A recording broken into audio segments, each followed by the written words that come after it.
Hi bazala bamzitho, welcome to Umkosi Magatsheni. I am uMagatsheni. Umkosi wethu wanamhlanje bazala bamzitho, it's about the sad passing of uAnele Tembe, who was engaged to rapper aka. Guys, remember on April 2021 we wake up one day with the sad news of uAnele Tembe not being alive anymore. Guys, uAnele Tembe jumped from the 10th floor of a hotel, then sadly but mabamthola there beangasaphili, and they were on vacation with Eden boyfriend yakhe and also fiance aka. Guys, so the former minister of police uBheki Cele, guys, bekathole istand ilanga lakhe sokuthi akhulume at the ad hoc committee, guys, at parliament, and he made shocking things, guys. He said very shocking things that we did not expect, but those are rumors or speculations that we've heard from family Anele Tembe. Remember, family Anele Tembe, they believed, and Ubaba Anele Tembe, guys, used to say, or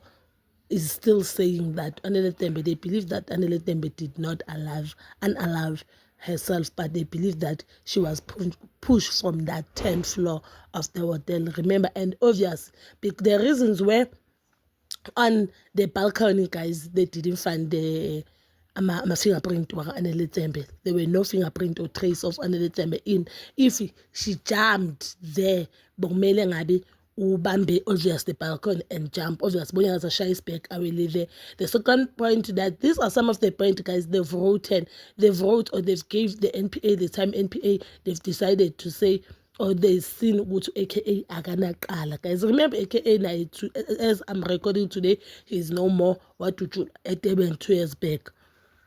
The second point was ukuthi if bekazijampele from the 10th floor, bongamelanga awe 5 meters from the hotel, but it was supposed to be 2 or less. Indlela distance awe kuye, it shows that no upushiwe akazijampelanga from that hotel. The third reason, they were saying a move aka had scratches, so they believe that scratches was from Anele Tembe bekazilwela, and the NPA didn't want to investigate those stretches which were from what. And remember, AKA did say, yes, and Anele Tembe bayabacabana, but then uthe makazivalele, Anele Tembe decided to jump. Uzwenje Anele Tembe makajumpa from the 10th floor where they were to downstairs. So the question to the NPA or to AKA was, Anele Tembe kuthiwa before umphefumulo wakhe uphuma there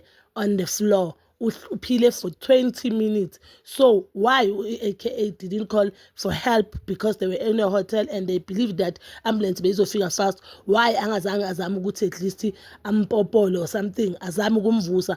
And remember that things izinto ezenze umunye umuntu, but not aka. Yes, aka did call one of a hotel, but they believe that the hotel call was made before uAnele Tembe apushwa or ajumpa. So uBheki Cele said on a parliament ukuthi yes, ibona as amapolice bathe mabaqeda uku-investigator they had solid proof to open a case, and also solid proof that they believe that Anele Tembe did not jump from that thing, but bekapushiwe, and they believe that Anele Tembe azange azithathele umphefumulo wakhe wapushwa umunye umuntu. Kusho ukuthi uAnele Tembe wabulala on that day, but the police, they decided ukuthi bavale yonke lento le because of corruption ephakathi inside a parliament, and because of abantu indlela bathenga ngayo amacala. So the only person bekanaye there, it was uKenan, who was her fiance, guys. And the other point abayishilo kibanele, it was they were saying after ukushona kaAnele aka the very same day wabonakala engathi they were drinking with friends, having a lot of alcohol. Lapho ngamkhulumela ngithi mhlambe it was stress, guys. You know, after losing someone that you truly love, and remember the age gap between aka no Anele, bekabona nje from the scene ukuthi vele lento ikuyi izoqala lelo thwasa yena, just because remember aka then bakana 33 and Anele was only 22 years old. Guys, I'll tell you this for free today: stop dating older men. Stop dating older men, especially if you are very young. in your 20s, do not date someone who's in his 40s and 30s just because loyo muntu expect ukuthi uphile impilo yakho ngendlela yena afuna ngayo. At least if you are in your 30s, then you can date umuntu omdala, because I believe if you are in your 30s, you are old enough to know what you want and what you don't want, and you are old enough to know what club is no longer for me.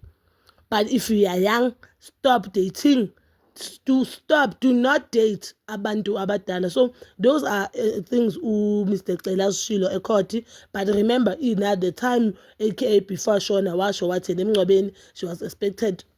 Sorry, he expected to talk or bekazi ukuthi uzoshaya speech, but ubone sokukhuluma the minister. So I guess omunye umuntu angathi ku defense akhe no, aka evele mhlawumbe uminister is close to the Tembe family, that's why azosho lezi zinto lezi. But this is so sad, guys, and this is show how our justice system keep on failing us, and our justice system always babeka imali ngaphambi kwezidingo zabanye abantu. I think abona nje amaphoyisa South Africa bayadlala ngathi, and I think now we are blaming amaphoyisa, but we should focus kuma-judge of South Africa, because amaphoyisa ayawenza umsebenzi wakhe ezashilo minister, the former minister. So he's no longer a minister.